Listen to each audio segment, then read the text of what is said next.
Ciao, we are in December and I will continue the Christmas series for Tortellino time with a pork loin which I will be stuffing with some beautiful herbs. This is a very typical Christmas dinner or Christmas Eve dinner, so let's make a start. I've got here a beautiful 2 kilo pork loin joint which I've just taken out of the packaging. I will put it on one side as it's still dripping some water, and I'll crack on with the stuffing first. I'll be making some fresh breadcrumbs for this recipe, and I've got 3 slices of fresh bread. This is, I think, multi-grain bread, but you can use any bread you like, white, brown, doesn't really matter, whatever you like. Having chopped it in little pieces, I'm not going in with my hands, and I'll crumble it into even smaller pieces. You can use a food processor if you like, but it's only 3 slices of bread, something else to wash up, why bother?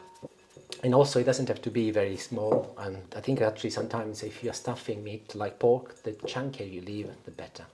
So something like this is perfect. Rosemary, we'll be using a sprig of rosemary and pork and rosemary. They are the perfect marriage, of course. But Right, just tell me, just a question, anything that rosemary doesn't go with? I don't know, most probably with milk. I meant on the meat front. On the meat front. You use it with everything. I do, but with pork is great. But also chicken and pork with rosemary are great. I use less frequently with beef though. True, actually. Yeah. But today's roast is going to be made also with potatoes and vegetables and so on. I'm not going to show you the rest as this recipe is about the pork loin, but rosemary will be also what I will be using with potatoes, and also will be using it underneath the pork in a little while. A feature of Sicilian cooking is the abundance of herbs, and they really like their spices, and this is sage. Again, I'm not going to be putting an awful lot of each individual type because I do not want anything to be overpowering, so just a little to give it a little bit of a kick and flavour. Another ingredient is parsley, and in the same vein as the sage and the rosemary, I'm not going to go over the top, just enough to make his presence known. There he goes. I often mention fennel with sausages, and it is a really typical Sicilian herb, so I'm going to be adding a little fennel, again not a lot, in a pestle and mortar because some people might not be keen, but it will go beautifully with this mix. It will. You never drop the fennel. But to ensure that I get the full flavour, I'm going to be crushing it a little so that the seeds open up and they release a beautiful flavour. Can I just tell you that I've got in the freezer some of the fronds from fennel, because I tried to grow the fennel bulbs, didn't I? Yeah. Unsuccessfully, I must point out. But I have got some of the fronds. Shall I get them out? Do you want to have a look at those? Yeah, why not? Get them out. We'll try. Anyway, the fennel goes in, and I'll wait for Julie now. Here you go. This is from the freezer. Thank you. Oh yeah, that looks lovely. Smells wonderful. Do you know, it looks like it's just out of the garden, doesn't it, Yeah, still? Look just at that. like the Sicilian stuff. Wonderful. Yeah, I'll add some of that. So great idea, Julie. Thank you. And I will not be chopping with a knife. I'll actually just briefly cut it with my hands and rip it apart, and I'll add it as well. So that will give a different flavor to the seeds of fennel. So that'll be wonderful. I only recently realized that I can actually put my garlic whole inside the crusher. I spend about half a minute normally trying to peel it off if I want to crush it. But I watched the video and I noticed that can be done as well. So all of this time I've been doing wrong. So there you go, look, wonderful. However, because I don't like to waste anything, I'll go back inside and see if I've lost much. No, just a little, so I just added there. Oh, that's the skin. I think I'll do fine. This is a shallot, and you can also use a small red onion or indeed a small white onion. I'm using a shallot rather than any onions today because they are sweeter, and I think it will complement the flavor incredibly well. But red onion will also be very similar. But I will chop it very finely to ensure that it doesn't get in the way. The last ingredient I'll add to my stuffing is going to be some bacon, and this is smoked bacon. The reason why I'm doing that is because the pork loin is very lean, and this will add a different type of flavor, but also I'm hoping that it will release a little bit more fat. although it is quite lean anyway, so that it will complement with the pork loin. But again, as it is going to be part of the stuffing, I want to make sure that it is nice and fine, so I'll chop it relatively small pieces. These are 4 rashers, by the way. My joint is 2 kilos, just over 2 kilos, so they'll give you an idea. But all of the ingredients will be listed as always in the description. And here we go. It's starting to smell lovely now. I'll just pick up all the bits and bobs he's left on his board. That's Julie for you. A little salt, not a lot at this stage, as I will be salting the meat as well, but I will be a little bit more generous with my pepper. One more ingredient for the stuffing. What is that, Julie? Oh, guess what? Olive oil. You got it.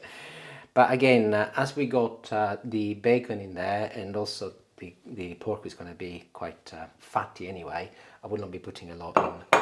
And I'll mix everything together so that the ingredients combine very well. And that's perfect. This is ready, and I'll put it on one side and I'll get back to the pork now. Time to get the meat ready, and this one comes with strings already, but don't worry, I will be doing new ones and I'll show you how simple that is as well, so they can go in the bin. I have wiped a lot of the water already, but I want to be as dry as it can be, so I'm now tapping it dry with more kitchen paper, especially at the bottom where there is likely to be more of it. Still got some string on there, Dylan, on the bottom. Yeah. And by the way, your kitchen paper hasn't got to be as beautiful as Julie's Christmas paper with it. What are they? Christmas Robins. Puddings or robins? Oh, I see. Robins. Oh, no, they're not. They are little Father Christmas. Look. They're little robins. They're robins with Santa hats on. Oh, yes, so they are. You can see he's not very up with his Christmas decoration. Now, to slice the pork loin, it's dead simple, and it's actually one of the most flavorful pieces of meat, as well as healthier in terms of what you can get from pork, because it's very, very lean.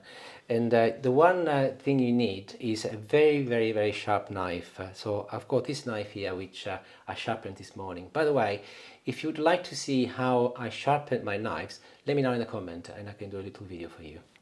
I am right-handed, so the first thing I'll do, I'll turn the joint the way that is most comfortable for me. And this is about maybe 10 centimeters thick, so I'll gauge about 1/3 and make sure that you go a long knife, ideally a knife that is as long or longer than your joint. In my case it isn't, but that'll be fine. But most joints normally are not that long, but we're cooking for 12 today. So I'll place my hand over here and I'll go 1/3 the way down and I'll start slicing. Once I get towards the end, I'll stop and I'll turn this so that you can see better, and I'll carry on this side. That's why a longer knife would be better, but you do not need to buy a longer knife for this job. So I'll turn it so that you can see on the other side as well, and you can see that I'm now reaching the end, and I'll stop approximately 1 centimeter or so away from the end. Now you should be able to just turn it around, and if you can open him up nicely. And that's perfect. Might need a bigger board. Now again, as I'm right-handed, I'm turning the joint the other way around, and I'll start again 1/3 the way down, and I'll start from this angle now so that you can see better. Again, 1/3, and I'll work my way down. Should have been a butcher friend, yeah. Until you again reach the end and you leave approximately 1 centimeter, and then with your knife move towards the end here, and very gently, using your left hand, assuming you're right-handed, you start pulling your meat so that it starts unrolling. If you look here, I've made a little mistake. It's not the end of the world if you do, because it will be rolled back, but that's perfect. This is not necessarily butcher perfect, but no. I'm very pleased with it. I take it back, you shouldn't have been a butcher, dear. She soon changes her mind. However, if like me you've made a mistake, you can always patch it. So always make sure that your hand is away from the knife. And I'm going to be cutting a little part here. And there you go. Fixed. Can I just point out what might be an idea? Seeing you do them slits, if you were to do slits like this, then your marinade would go even further into the meat. Well, to cut it even more. Like little shallow cuts. Well, now, like yeah. They call it scoring. Yeah. Now, Julie has given me a wonderful idea. She said to me, why don't you score it on the inside so that the marinade will penetrate the meat? I think it's a wonderful idea. So I'll do that. I'll just do a few little scores, like so. Not too close to each other, maybe an inch or two. And that will ensure that my marinade will penetrate the meat beautifully. I did not use a lot of salt in my marinade because I was going to salt my meat. So this is rock salt, and I actually recommend that that is what you use if you can get hold of some. Just put some in your hand. Quantities to taste, but of course always be aware of blood pressure with salt, so try not to go mad. So I will spread it all over the joint so that it's properly absorbed. And I'm complementing it with some pepper. So back to my stuffing, and just pick it up and put it on top of the pork, and I'll add it all. And I'm going specifically now inside these little cavities, the Julie idea. You might be thinking that I was going to be spreading this all over. That is not going to be the case, because actually this is not going to be rolled, it's going to be folded, and I'll show you now why.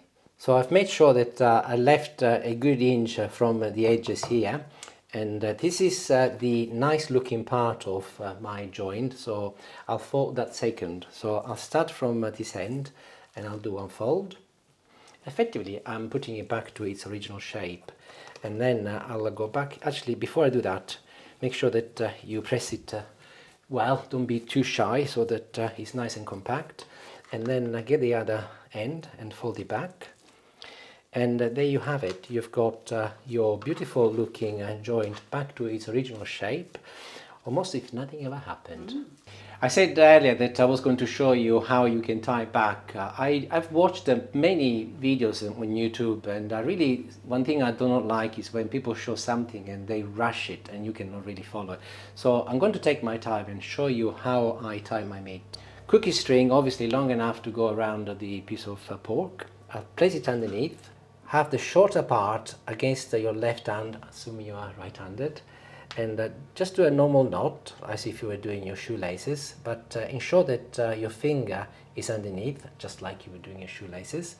And then you go around, and instead of finishing the knot, just pull this part out like this, and then forget that bit here, go under here and put it through the hole like so. And effectively you're doing a knot with this cable against itself, and tied it, and then you can very easily pull it like so.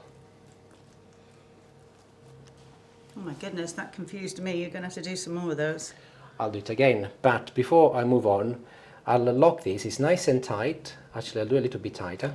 Julie's asked me, can you not just do a normal double knot? You can, but doing it this way, because I want this to be nice and tight, I can now pull it so that it actually pulls the joint nice and tight, and it will cook evenly inside. And then at the end, before you finish, just do another knot so that it locks it. But I'll show you again, because I think Julie missed it. I did. So I'll do it again, but this time I'll make sure that my string is a little bit longer. Pretend you're doing a shoelace, and you, as normal, you put your finger underneath, and off you go. Then here is your finger. You go under your finger, and then here there is a little hole. Get the end of the long string and put it through like this, and pull it, and you will have done a knot on this side of the cable. So you can even let go that if you like. So you just do that nice and tight, and then you will be able to effectively pull the cable so that it locks it. Then you can do it as tight as you like, and it will look just like a butcher joint, like this. And I'll go back and I'll finish the job by doing a feather knot so that it stays locked. Knife, and remove any excess string.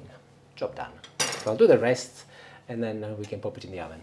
And I'm done, and it is looking very beautiful now. Now this is not necessary, but I like to make sure that I can prevent any of the mix coming out. So I've got a little metal skewer, or you can use a long toothpick if you like, and I just put it through. I'm not sure if it's going to make any difference, but why not try? And I'll do the same on the other side. And it's nearly ready to go in the oven. Before I do so, I'll put a tiny little amount of olive oil on top of my joint and spread it evenly with my hand. And this is a little bit more rock salt, not a lot again, but I'll just cover the top of it. And a generous final coating of pepper. Very generous. Okay, next thing, I've got a baking tray here, and I've placed this griddle on the top because I don't want the meat to be at the bottom of my tray. And the first thing I'll do, I'll put some hot water. I've just boiled my kettle, enough to reach the bottom of the metal tray or thereabout, just like this. These are bay leaves, and I'm gonna be putting them with the water. I should have actually put them in before I added the water, but that doesn't really matter. And I'm gonna be fairly generous because they will release a lovely flavor. A touch of white wine in the water so that it will help with the flavor as well. And I will complement the wine with a touch of balsamic vinegar. An optional ingredient, but it will also help with the flavors. And before I put my pork joint on top, I will be lining the bottom with abundant amount of rosemary, a nice bed effectively. And in comes my joint, and it goes on top of the rosemary, like so. I will cover this with tinfoil, and I'll show you what I do because my tinfoil is not big enough. So short of getting a very large piece of tinfoil, and you might want to do this if you're doing a large Christmas turkey, of course. So I'll cut a couple of pieces, and I bend them in little bit at the end, like so. I make them join, then I bend them together, and again. And this will be the underneath part against the meat, and if I turn it around, you can see that it looks beautifully sealed. And now that I've got my giant piece of aluminium foil, I'll cover everything so that it is hermetically sealed. And my oven is on. I'll put it in maybe for 2 to 2.5 hours, or maybe even 3 hours. It's a big joint and it's all stuffed. However, for the first half an hour, the temperature will be 200 degrees, nice and high, and then I'll turn it down to 180, and I'll keep an eye on it. But by the time it comes out, I will give you the exact amount of time and temperature. Done. See you later.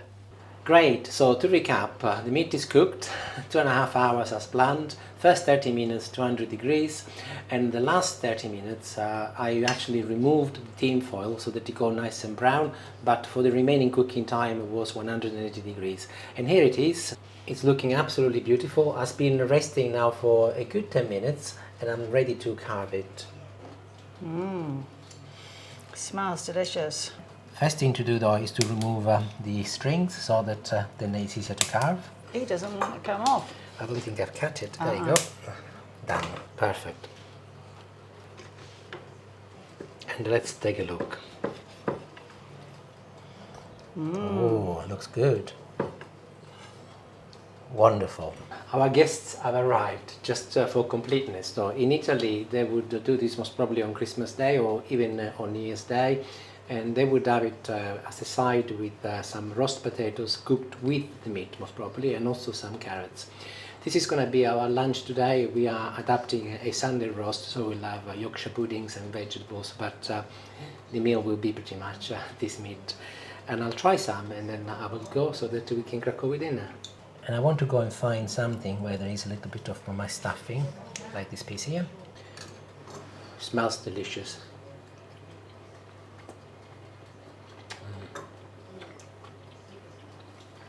And it tastes delicious too.